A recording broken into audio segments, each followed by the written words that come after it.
Hi everybody, and welcome back to my channel, and welcome back to another speed build here on my channel. So I feel like I've graduated to being a baby builder now, so I decided to challenge myself to build a somewhat big house yet again. In my last speed build that I did a few months ago, I kind of said that I didn't want to build for a while because that house stressed me out, but honestly the payoff for that house actually kind of gave me the strength to be like, you know what, you can do this again. So when we got the announcement for Cottage Living, I was like, you know what, I'm gonna try to build the house for that Let's Play. And that's exactly what I did. So when I found out the theme for the pack and all that stuff, I kind of just searched up cottage houses on Google and found this inspiration house that you probably see up on the screen now. And I decided to follow through with that and see if I can really give off the cottage core look. Now, as you can tell probably by the thumbnail in the picture I just showed you, the house doesn't quite come out looking just the same because EA loves to give us a taste of things that we could get. No, really, it's a lot of the matching woods was hard to find and things like that. That's just me. And now I understand why builders get stressed out sometimes about matching woods and things like that, because trying to really follow the inspo pick to the T is what I think stressed me out initially in the beginning as well. But also I had to realize I needed to stop trying to do my scaling so big compared to my previous houses. I feel like they always end up being so big because I try to follow the scaling that I see in the floor plan. Because even though I say I've graduated to a baby builder, I'm not the type of builder that can come up with my own floor plan or an idea for a house and build that way. I usually, for the most part, honestly, just find a house off Google and use that to build my houses usually. So any speed build that I usually post on my channel of a house, yeah, I kind of just follow the floor plan off Google. I mean, also though, a lot of times those don't always transfer to the same exact way on in the game anyway, so not that it really matters anyway. You still getting a cute house, because I am going to put this up on the gallery at my channel name, xVeenaFredishayx. Wow, how did I stumble over my own channel name, which I didn't even introduce myself. So if you are new to my channel, hi, my name is Makia. My channel name is xVeenaFredishayx, which is Simlish for Let's Play. This house, like I said, is for my Cottage Living Let's Play, which I uploaded the first part yesterday. I kind of wanted to get this speed build out on the same day, but the speed build actually took longer to do than I thought it was going to do. And by the time I got into recording the actual LP, because I recorded the LP not long after I finished building the house, editing both videos and thumbnails and stuff, that's behind the scenes stuff, but that's a lot and I was tired. And because I'm a baby builder, I do get quite exhausted building houses, and I also was getting stressed out because if you're new to building, your biggest hiccup usually is the roofing. I hate roofing houses. I feel like even in the Sims 3 I hated roofing houses, but granted, my Sims 3 houses were usually just boxes anyway. They didn't have nice little bump outs and cute little things. They were just usually squares, a roof plopped on, and that's it. And I put little stuff in the yard. Like, I'm being real adventurous with the Sims 4 building, but also I feel like building in the Sims 4 is definitely a lot easier than the previous games. I haven't built before Sims 3, but I've seen some build videos for Sims 2 and stuff like that. I'm like, oh, I would get even more stressed out trying to build in those games. So Sims 4, I feel like it's definitely easier on the building side, but if you don't build often, it can be stressful. So I had to take breaks with this, mainly because, like I said, I was getting stressed out, but mainly because when it came to the roofing, I just could not figure it out. I tried to my best to follow the roofing from the inspo pick and not have to go find a roofing tutorial video again, like I did for my last one, but I did anyway. So I cut out and literally had to take time once again and sit my little tutorial video up on my phone and try to record and use the tips as they were telling me to fix the roofing for this house, because I was getting stressed out because it was not looking like how I wanted it to look and I just didn't know what to do. So I kind of cut out, and I kind of do that quite a lot during this video because, like I said, I was getting stressed out because, one, I've never built a farm And two, I usually don't build cottage-like houses or houses that don't look suburban or modern. Modern is usually my go-to style, so when I don't build in that style, I don't know what to do. So that's why I definitely needed inspo pics for this anyway. I hope you guys like how the house turned out. It definitely, I feel like, doesn't have the same feel as the inspo pic, but I'm proud of it in the end. We got a lovely farm. I gave it 2 animal sheds, 2 chicken pens, and a pond. Now, the pond tool is the one build I was excited for because that was my thing in the Sims 3. Sims 3, oh, I was quick to put a pond on any lot that my sim was on because it wasn't that hard, honestly, either in the Sims 3. Like, I feel like it was easier to put ponds in the Sims 3 from my memory. Now, mind you, though, I have not consistently played The Sims 3 since Sims 4 has came out, so my memory might be slightly skewed on how easy it was to use the pond tool in The Sims 3. I just felt like it was easier, but I feel like they made it more complex in The Sims 4, which is fine. But also, I haven't really used terrain manipulation that much since we've gotten it in The Sims 4 because it is a little daunting for someone who considers them, especially at a time when we got terrain manipulation. I definitely didn't consider myself any form of a builder at that point, and I feel like I'm a baby builder at this point now, maybe slowly heading toward toddler builder stage. Especially now that I'm able to create some ponds. So I was excited to do that for this lot. That definitely was in my plan when I found out we were getting the pond. So I said, okay, there's definitely going to be a pond somewhere on this lot. I got to find a way to work it in some kind of way. So actually, when I went to this lot, it actually had some form of landscaping. So it was some rocks, some trees, and things like that. And I love that about lots like that. Like, I hate getting a lot and it just be completely blank because it kind of, I don't know, I feel like I'd rather put the house into where the landscaping is versus me trying to figure out, oh, does it look like it kind of just naturally a tree here versus me being like, okay, tree 1 2 3, bushes 1 2 3. I'd rather it kind of look more natural, like the house was really built into the lot. So I kind of tried to keep some of the trees and things, bushes, where they were when I got into the lot. Of course, I had to move like the rocks and things, but I end up using that stuff for when it came time for landscaping, so it never even got deleted. I kind of just added to the value of the landscaping. And here I think, yeah, we're back in after I did a little bit more roofing off screen because, like I said, I was getting frustrated. At this point, most of the roofing is done, but I do some minor tweaks throughout the build as we go through. But it's a lot of pieces to actually make this roof, to be honest. And see, here's where I am trying to use some roofing decorations because these are the one things that I want to use when I build but don't use, because I feel like I don't really know where to put this stuff or how to use this stuff. But for this pack, I felt like a lot of the fake dormers and all the roofing decorations is perfect for this pack, and so I felt like I kind of had to use that stuff. And also with the inspo pic, they looked like they had their own little fake dormers, or maybe it was actually real dormers on theirs, but it just kind of worked with it, so I kind of wanted to use that. But trying to find one that matched the roofing that I had on the house was the frustrating part.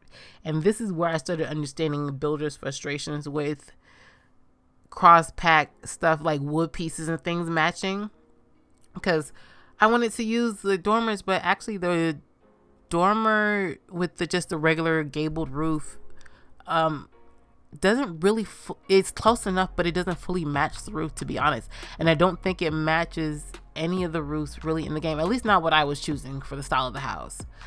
And that's another thing that frustrated me about this as well, is that I wanted to match the color of the house that I had in the inspo pic so bad, because I feel like I always do dark houses, and I wanted to do something that was light because the house was some more light than dark.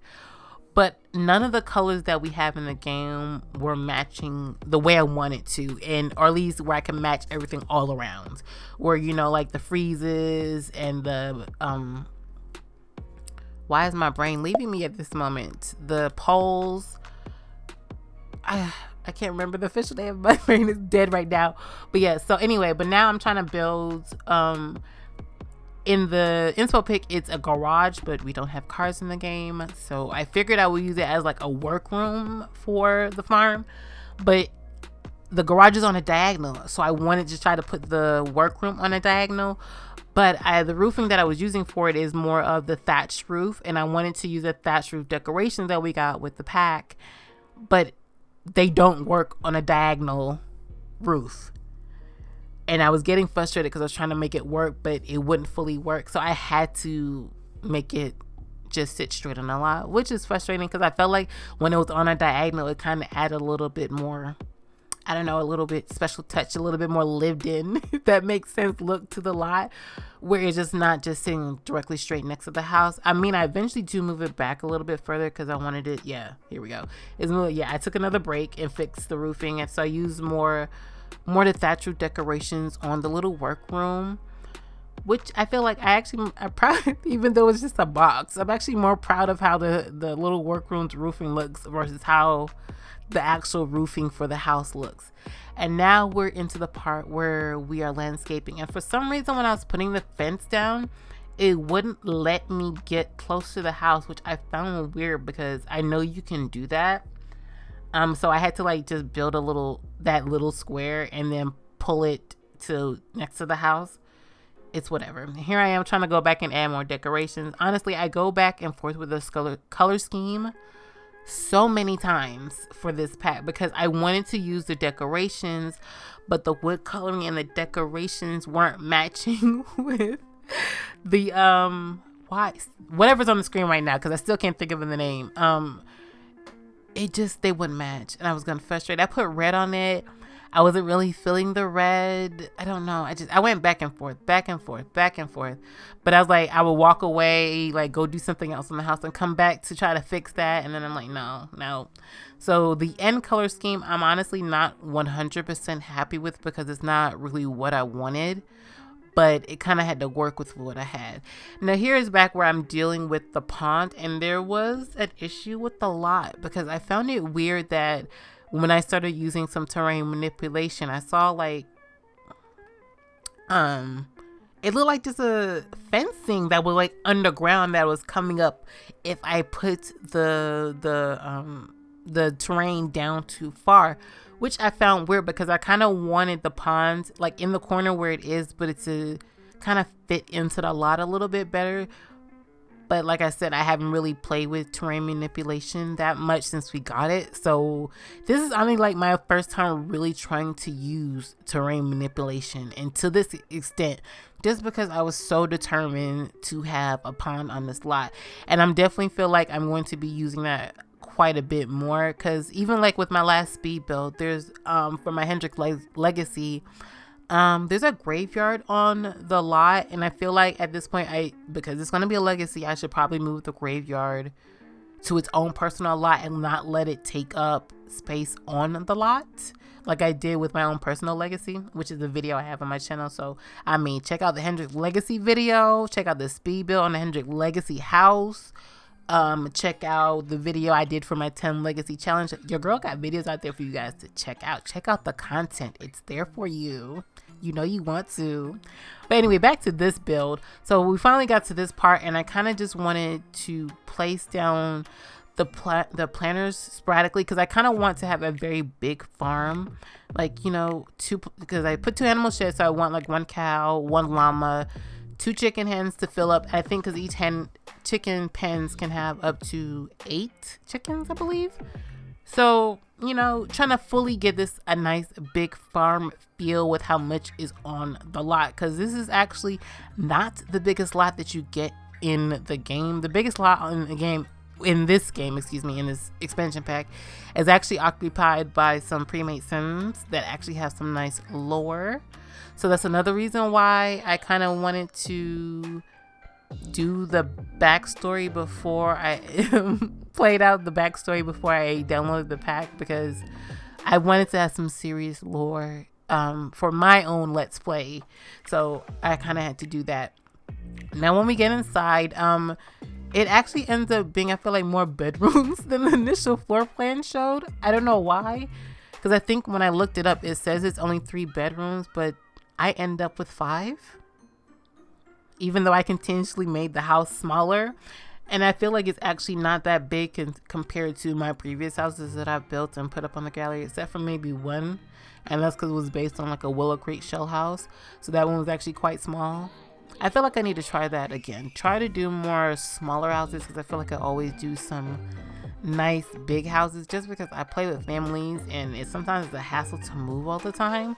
So I'd rather just, you know, have the rooms already set. They may not be fully decorated, because to be honest, upstairs I kind of treat it almost like an attic, but not really, because there's not much in it. I kind of just, one room is kind of barely empty. I think it has some boxes in it, and then the other room has like the smallest TV and just like 2 chairs. Very simple decorations upstairs, because I feel like it's a farm. The family's not gonna have time to really be in the house and leisurely just be sitting and watching TV. It's actually a small TV that I use, which is very different from how I usually put in my sim builds. I try to give my sims some decent TVs in their house, but I feel like because of some of the videos that I've watched from Game Changers shows that you really don't have time to just be sitting in the house chilling. I mean, maybe also they weren't playing with seasons, so we'll see how it is once we get into the colder seasons, if you end up really having to stay inside more often. So, but it's a small TV because I feel like I said, my sims are going to be out taking care of things, and my sims actually love the outdoors. So if you have not checked out the first part of my Cottage Living Let's Play, I uploaded it yesterday. Go ahead and check it out and be prepared for some lovely family bonding throughout this Let's Play, because I feel like that's what Cottage Living is definitely giving you the vibe. And I want to say this kitchen and that dining room area, I'm proud of this. Like, this is different from what I usually do. I don't know if in the floor plan of the inspo, if this was actually open or closed, because it showed points like it had, I don't know why my brain is still dead on this, but the poles. I don't know if it was that or if it was saying there was something there in particular. I tried to follow the floor plan and keep the rooms where they were, but they weren't necessarily decorated how it was in the inspo pic, because I actually show you how the room was decorated. Anyway, here I'm trying to figure out how to lay out the living room, and I wanted to initially try to fit the TV down here. Then I was like, you know what, there's a fireplace, let's leave it at that and put the TV upstairs and make that a small room and leave this kind of just a simple, you know, farm living room. And I feel like that's how it look if you go to like a cottage place or something like that. If they do have a TV, it's not necessarily going to be on the main floor unless that's all they have. But since this doesn't have a main floor, I figured it would make sense to go upstairs. They got the lovely fireplace I love this fireplace that came with the pack. It's very, very nice. And I actually don't usually use the cobblestone fireplaces very much in the game. Like I said, I tend to build more modern homes. So if I do put a fireplace in my Sims house, it definitely usually has a more modern look. So here we are kind of decorating the rooms now and just kind of using the style rooms because I was tired at this point.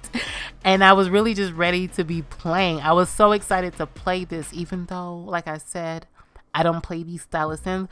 But now because a lot was coming together, I was just like, oh, I'm ready to play. I'm ready to see this lot come to life.